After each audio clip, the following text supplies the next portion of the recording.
Antara speaker paling berbaloi aku beli tahun 2026 adalah ni, Mecha RGB speaker. Memang padu, memang kau, memang nice. Aku beli sebab design dia je bro.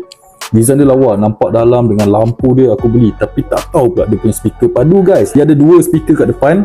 Ada satu woofer dekat belakang. Korang boleh tengok woofer dia besar, padu. Korang akan dapat satu slot untuk memory card. Dengan lagu pakai memory card pun tak ada masalah. Untuk charge, kita pakai type C dekat bawah ni.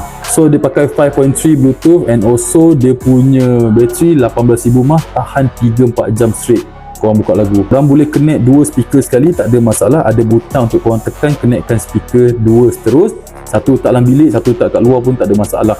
Dan ada butang untuk korang tukar-tukar dia punya RGB.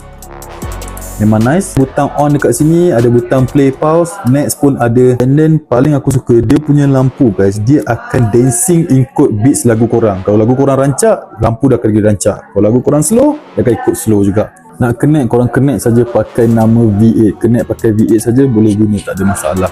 Okay, kita try lagu rancak dulu. Tengok dia lampu, ni sekarang tengah pause. Aku buka lagu rancak, dia akan jadi laju.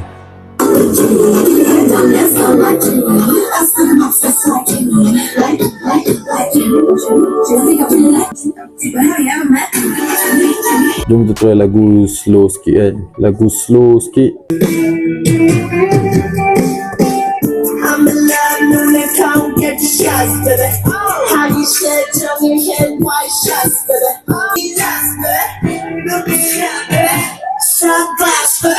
So speaker ni sangat-sangat berbaloi. Korang dapatkan, aku dah sediakan bateri kat bawah. Harga memang murah, angkat je 2 pun tak apa, tak ada masalah.